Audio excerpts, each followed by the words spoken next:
人會同你講唔好識韓國男仔啊，佢哋會打老婆噶。究竟大家聽翻嚟嘅韓國男仔同韓劇嘅係咪好有分別？大家又知唔知韓國男仔其實都有分地域性嘅呢？今日就同大家討論下韓國男仔嘅共通點。深讀韓國第一回，同韓國男仔拍拖要知道嘅事。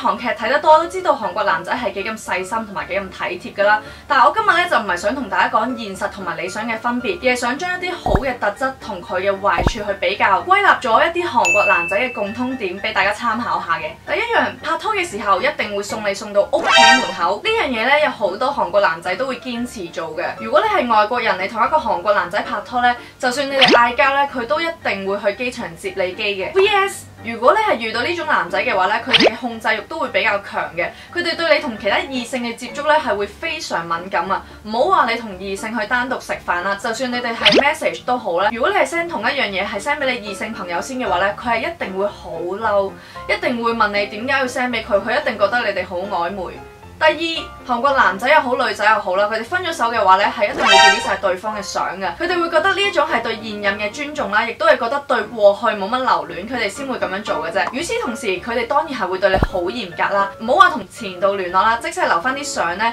佢哋都會覺得你係對佢有所留戀，所以先會留翻啲相嘅。所以大家一定要注意，如果對方係一啲好介意你前度嘅人咧，避免嗌交，其實最好 delete 晒啲相。韓國人嘅家庭觀念係好重嘅，一旦咧佢哋認定咗你係佢另一半嘅話，佢哋會好想同你成家立室，同時亦都代表佢哋固有嘅觀念好重，佢哋希望女仔係做翻自己嘅本分。譬如話女仔係應該留喺屋企做嘢嘅，有啲男仔咧佢好介意你去同異性接觸嘅話，甚至係會覺得你結咗婚之後唔應該做嘢，應該喺屋企嗰度照顧小朋友或者係打理屋企一切嘅。所以我嘅韓國女仔朋友咧就覺得好嬲，點解啲韓國男仔覺得做家務係幫緊女仔呢？明明大家都一齊住，訪問遲啲就會睇到噶啦。韓國人好識煮嘢食嘅，同韓國人一齊呢，我覺得係一定唔會驚餓親呢樣嘢。就算咧佢哋唔係大師級都好啦，佢哋整嘅嘢食呢都至少係好食咯，我覺得。唔係講緊整頹食添啊，就好似我上一次去韓國朋友屋企咁啦，佢就咁話佢其實整熱尋晚食整啲嘢嘅啫，但係佢都會擺落鑊炒啦，再加埋辣椒啊、咩芽菜啊，又加咗啲醬落去啊，同埋唔止佢啦，我好多其他身邊嘅韓國朋友女仔都好，都會好識整嘢食嘅。點解佢哋咁識整嘢食呢？第一樣嘢最大原因，我覺得係因為佢哋冇工人屋企。雖然韓國人我聽講過話有啲好似係從中國請嚟嘅家務阿姨啊咁樣，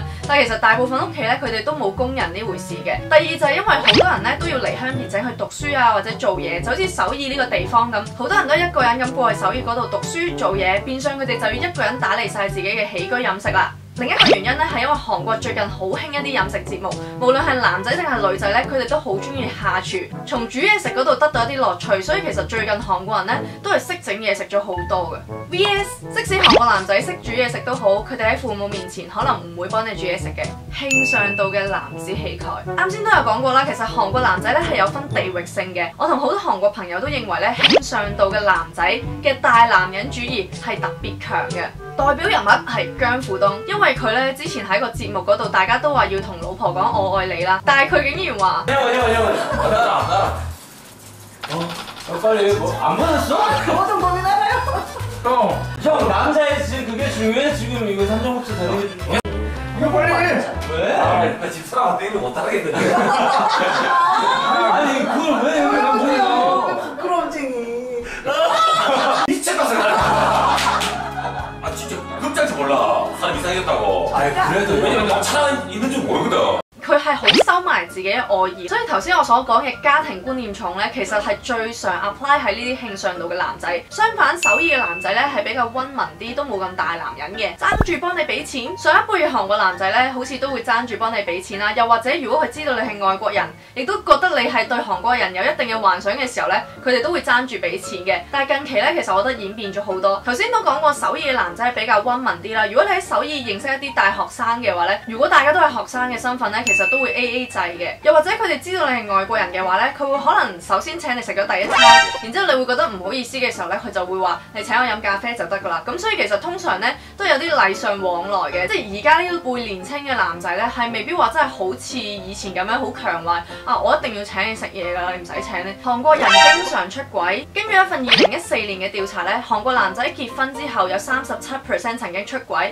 而喺離婚嘅案件入邊有58% 咧都係因為有第三者嘅。唔知大家知唔知道呢個好有趣嘅事？就喺超速罰單上面，點解個副駕駛座咧要係塗黑咗呢？韓國男仔出軌嘅時候，好多時咧會揸車啦，車埋呢個小三去呢個時鐘酒店，喺佢哋心急底下咧就超速，超速嘅時候咧就有罰單喎，罰單寄到嚟屋企，老婆竟然發現副駕駛座位竟然係第二個女人，仲要呢啲事件唔係淨係發生一次，所以有好多人都要求將個副駕駛座位嗰度油黑咗，結果係點呢？結果而家好多清白嘅人一收到罰單咧，老婆都會疑神疑鬼咯。最後想講一個小知識，而家要透過同韓國人結婚去取得呢個居航權係越嚟越難嘅。以前咧基本上你一同韓國人結婚，你就可以攞到呢個居航權啦。但係而家咧有人話係要生第一個小朋友先可以攞到居航權嘅。喺2014年申請韓國居留權嘅外國人，佢哋嘅語言同文化規劃試入面平均嘅分數得54分咋，所以政府咧係有計劃強制再加入翻呢個規劃試嘅，